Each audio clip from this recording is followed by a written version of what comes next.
Hello students, welcome back to my channel learn with Parul. सबसे पहले तो मैं आपको यही बात कहना चाहती हूँ, प्लीज मेरी लेटेस्ट वीडियोस के लिए आप मेरा चैनल को सब्सक्राइब कर लें। ठीक है, आपको ताकि पता चलता रहे कि मैं क्या क्या अपडेट्स डाल रही हूँ। जो रिसेंट अपडेट्स होती है नेट से रिलेटेड वो भी मैं आपको इस चैनल पे देती रहूंगी साथ साथ। ठीक है, और पर्सनल कंटेंट भी मैंने आपको कहा था, अपना पर्सनल कंटेंट भी मैं आपसे शेयर कर लूंगी। ठीक है, आप इजीली नेट क्वालिफाई कर सकते हो। लास्ट क्लास की बात करते हैं अगर हम, तो लास्ट क्लास में हमने 1-to-1 रिलेशनशिप के बारे में पढ़ा था। आज वही सिमिलर टॉपिक है बट रिलेशनशिप चेंज हो गया है। हम कर रहे हैं 1-to-many रिलेशनशिप के बारे में। ईयर मॉडल के बारे में हमने बहुत कुछ पढ़ा था कि उसमें आइडेंटिटी क्या होती है, एट्रीब्यूट्स क्या होते हैं। अब इसमें एक चीज याद रखना हमेशा कि टॉपिक्स इंटर रिलेटेड होते हैं। अब इसमें मैं आपको कीज के बारे में भी बताऊंगी, एंटिटीज के बारे में भी बताऊंगी और एट्रीब्यूट्स के बारे में भी बताऊंगी। तो आपको क्या करना है, पहले प्रीवियस वीडियोस देखनी है। अगर आपको ये चीजें कंसेप्ट समझ में आ गए तो आपके लिए बहुत इजी है, आपको इजीली ये समझ में आ जाएगा। चलो देखते हैं इसमें क्या था। अब 1-to-many रिलेशनशिप है, तो मैंने एक एग्जांपल दिया था, साइंटिस्ट इन्वेंट्स इन्वेंशन। तो यहाँ पर क्या है, एक साइंटिस्ट है, वो मल्टीपल इन्वेंशन कर रहा है। ठीक है, बट एक particular invention is related to the scientist. एक साइंटिस्ट मल्टीपल इन्वेंशन कर रहा है, बट अगर हम वाइस वर्सा करें तो एक पर्टिकुलर इन्वेंशन एक ही पर्सन से रिलेट करेगा। जैसे एक एग्जांपल और देती हूँ मैं इसका।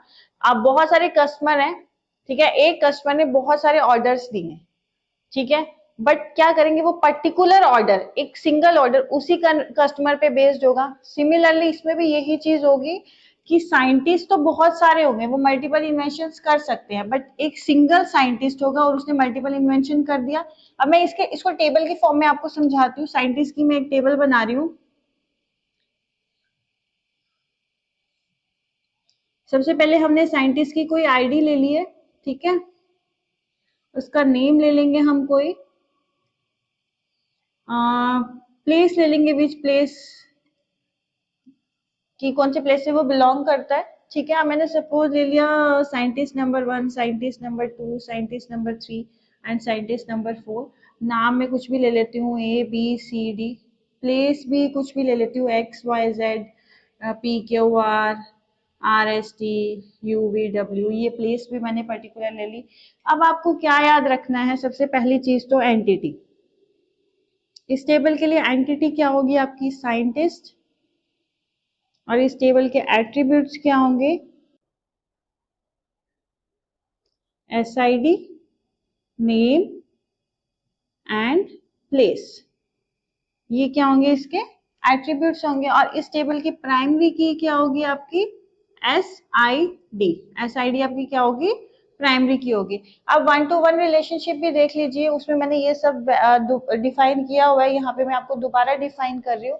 सिमिलरली अगर हम इन्वेंशन की टेबल बनाते हैं तो ये कैसे बनेगी, इन्वेंशन की कोई आईडी ले लेते हैं हम। इन्वेंशन आईडी में I1, I2, suppose I3 and I4। ठीक है, और इन्वेंशन आईडी ले ली है हमने। इन्वेंशन का जो भी इन्वेंशन किया उसका नेम ले लेते हैं हम, जो भी उसने इन्वेंट किया, सपोज ABCDEFGH। ये उसने इन्वेंशन का नेम दे दिया हमने। सपोज हम 2 ही एट्रीब्यूट्स लेते हैं इसके अंदर। कॉस्टिंग भी ले सकते हो आप, किस इन्वेंशन को करने में कितनी कॉस्टिंग आई, 10,000, 12,000, 15,000, सपोज 25,000। और अब इस टेबल के लिए एंटिटी क्या होगी आपकी, इन्वेंशन। एट्रीब्यूट क्या होंगे,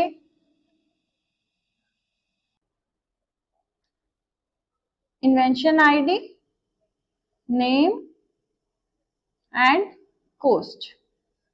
ठीक है, अब हम क्या कर रहे हैं, हम इन्वेंट्स के बारे में पढ़ रहे हैं। अब एक बात बताओ, क्या इन्वेंट का भी कोई एट्रीब्यूट हो सकता है, यस हो सकता है। सपोज आपने ले लिया डेट, इसको हम, इस एट्रीब्यूट को, जो डेट एट्रीब्यूट है, इसको हम बोलते हैं डिस्क्रिप्टिव एट्रीब्यूट।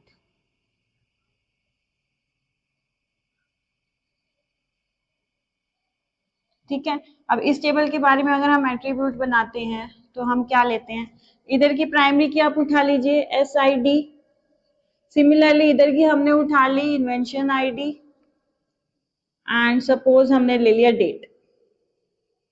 ठीक है, समझ में आ गया इतना आपको।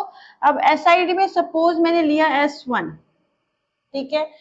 S1 ने क्या किया, मान लो इन्वेंट किया आपका I1, ठीक है, ये ठीक है, 1 to 1 बन रहा है अभी। सपोज अगर मैं S1 ले रही हूँ, S1 ने I2 को भी इन्वेंट किया, तो अभी भी ये ठीक है।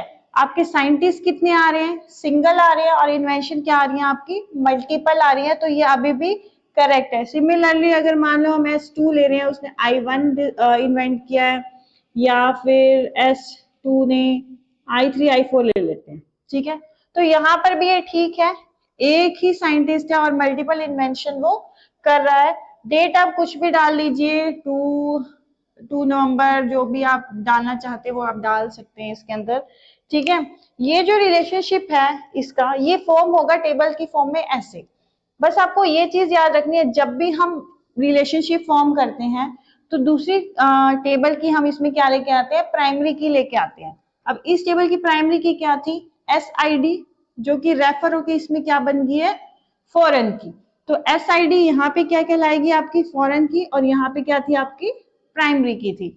सिमिलरली इन्वेंशन टेबल के अंदर यहाँ पे आपकी ID क्या होगी, प्राइमरी की, और यहाँ पे आपकी क्या बन जाएगी, यही चीज फॉरेन की। ये कंसेप्ट समझ में आ गया। फॉरेन की प्राइमरी की के बारे में मैं आपको बता ही चुकी हूँ। फॉरेन की क्या होती है, किसी दूसरी टेबल की प्राइमरी की होती है। इसे हम रेफरेंसिंग भी बोल सकते हैं और प्राइमरी की को हम रेफरेंस्ड भी बोल सकते हैं। इनके जो वायलेशंस थे वो भी मैंने आपको लास्ट क्लास में करवा दिए थे, ठीक है। अब बात आती है कि क्या हम इन टेबल्स को रिड्यूस कर सकते हैं। बिल्कुल हम इन टेबल को रिड्यूस कर सकते हैं। कैसे हम रिड्यूस कर सकते हैं, अब आप बताओ कि इस टेबल की इन्वेंट्स की प्राइमरी की क्या होगी। क्या आप प्राइमरी की SID ले सकते हो, इसमें तो आप ले सकते थे, बट क्या आप इसमें ले सकते हो, आप नहीं ले सकते, क्योंकि आपकी प्राइमरी की यूनिक होती है और यहाँ पे हमारी क्या आ रही है, रिपीटेशंस आ रही है। तो आप इन दोनों टेबल को मर्ज नहीं कर सकते, और आपकी प्राइमरी क्या होगी, इन्वेंशन ID, ये आपकी क्या कहलाएगी, प्राइमरी की। तो आप इन दोनों टेबल को मर्ज कर सकते हो। तो आप इन दोनों टेबल को मर्ज करोगे तो एक टेबल फॉर्म होगी और एक टेबल आपकी ये होगी। तो जो 1 to many रिलेशनशिप है, इसमें आप जब रिडक्शन करते हो तो आप कितनी टेबल्स फॉर्म कर रहे हो, 2 टेबल्स फॉर्म कर रहे हो आफ्टर रिडक्शन। समझ में आ गया। आप इन दोनों टेबल को मर्ज क्यों नहीं कर सकते, क्योंकि आपकी प्राइमरी की जो है वो इन्वेंशन ID है, साइंटिस्ट ID नहीं है, तो आप इन दोनों टेबल को मर्ज नहीं कर पाओगे। और इन्वेंशन ID आपकी प्राइमरी की है, तो आप इन्वेंशन वाली टेबल को और इन्वेंट्स वाली टेबल को मर्ज करके क्या कर सकते हो, एक टेबल फॉर्म कर सकते हो। और जो न्यू टेबल बनेगी उसमें क्या क्या चीज आपके क्या क्या एट्रीब्यूट्स होंगे, SID होगा, इन्वेंशन ID होगी, आपकी डेट होगा, name, and last one is cost. आपकी जो नई टेबल फॉर्म होगी उसके अंदर जो एट्रीब्यूट्स होंगे वो आपके ये वाले एट्रीब्यूट होंगे, ठीक है।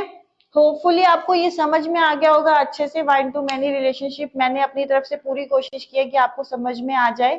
फिर भी कोई कमी हो तो आप प्लीज मुझे DM करके बता सकते हो, मैं आपको और बेहतर तरीके से भी समझा सकती हूँ इसे, ठीक है।